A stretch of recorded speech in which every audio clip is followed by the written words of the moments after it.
morning mga bata! Aboy, Luya man! Good morning mga bata! Alright, ready na ba maminaw og another story? Kisa may ready maminaw, pataas na ang kamot! Alright! Sige, mga yung ko na representative, kisa may feeling ninyo ka ng gamay kaayo.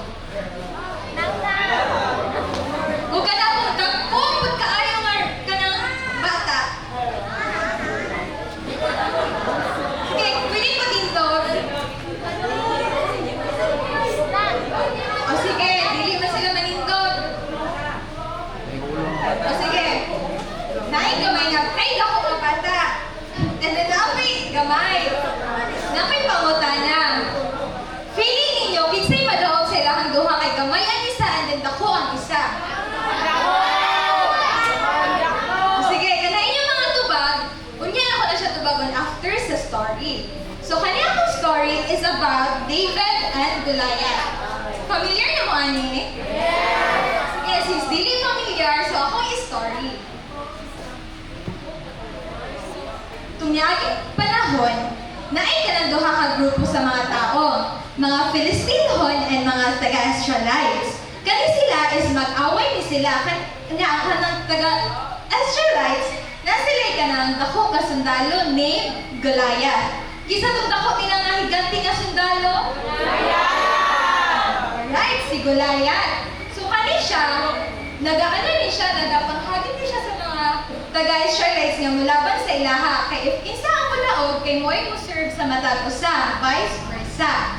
So kani siya, ana siya nga, kisa may kanang kusgan nga mga sundalo draa nga, musukol sa ako kay ako nakusundang, nakoy mga shield. So kisa may mulaban sa ako ana siya kay kani siya, kay kutob sa mulaban siya kay mapildi man jud no, kay ako magkaayo siya.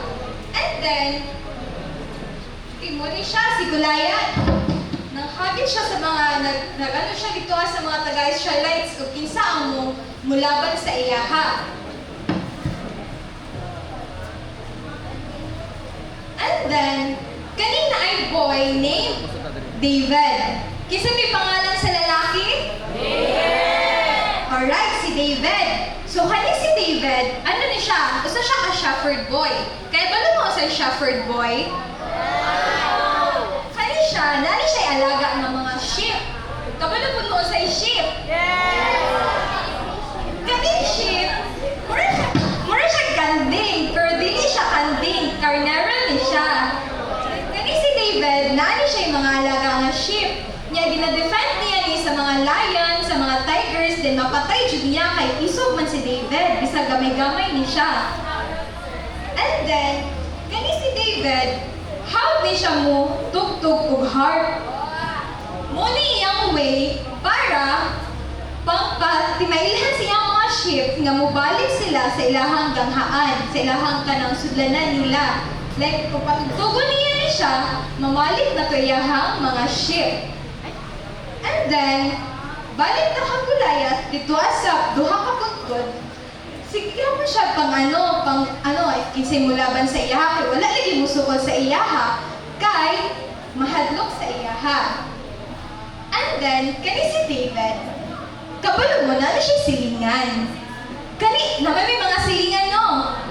Kanya, kani iyang silingan, nakabalo niya silingan niya, iyang tulo ka igsuon, niuban sa mga sundalo sa mga Israelihanyon, sa mga Israelites, dito kay para makiglaban kay Goliath. And then, ana niyahang kaning silingan. Ano siya?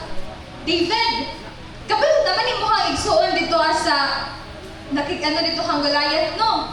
Nakoy pagkaon diri Dalahan ni dito sa imong igsuon para pakaunon sila. Unya, kani si David, niadto po siya dito While kaadto siya dito still, sige kahapog pangita si Goliath para mulaban sa iyaha. And then, pag-abot ni David, dito sa ilahang balimurag gipunduhan, niana siya kang King Saul. Niya, King, kisa man ang dako kay nga tao dira ngano wala kay makiglaban na sa iyaha. Niya, anak pud ang king niya. Kana siya dako, magkay na siya mahadtok ni. Nga ana din si David Kaduhan na gid ba? ako yung makiglaban na natin din. Kag easy ana, nagukoy buhi nga Dios akong kinabuhi. Ana siya. Pero niya ana si King Saul nga. Nganong ikaw may makiglaban, David? Kagamay ni mo. Uy, David, manin mo na madala si Goliath. Niya ana siya. Ako King Saul, pag may gamay ako, bisag wala ko'y sundang, wala ko'y mga shield, makayad ako na siya, may nagdampot. Salig sa Ginoo, ana siya. Sumoto, si King Saul, niya siya, nisugot na siya nga mo laban kang David, ay kay Goliath. Kinsa gitong laban kang Goliath? David! Kaya kinsa labanan ni Goliath? O si David ang gusto, ay ganit. sorry. Sumoto, si David, nag-make na siya ang plan para mag-ano siya, para makig-away kang Goliath. While gano siya, na-siya ka ng lambuyog. Kailan mo lambuyog? Ang lambuyog, mura na siyang pintik, pero wala siya ka ng kahoy. Like, mura siyang panyo nga if gunitan ni mo ang end, makabuo man na siya ground, then dira igutang ang iyahang bala nga stone. So, while nakuan siya, nagpunit siya 5 kabato para iyahang dalaon maglaban kang Goliath.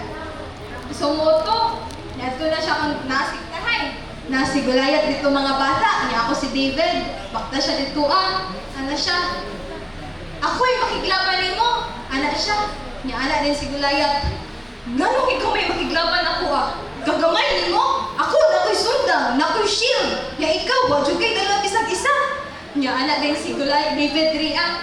Ako, bisag gamay-gamay ko, niya wala ko'y mga sundang. Namo ko'y buhi nga Dios nga mulaban sa ako Gidipinsaan magay ko niya sa mga leon o sa mga tigre nga mukuan sa ako ang ship, ikaw pa kaha. Ana siya, sapat na ay kanang kumpiyansa si David, nga madaog siya. So mo to, pagkaunahan, naglaban na sila. Diri, nandito si Goliath, na si David ria, dala niya iyaha katong lambuyog, 5 kabato, nagunanay sila laban. Ana si David ria, nagilambuyog niya iyahang dala nga, kanang iyahang katong lambuyog, iyang gilapay kang Goliath. Man na ikaw si Goliath.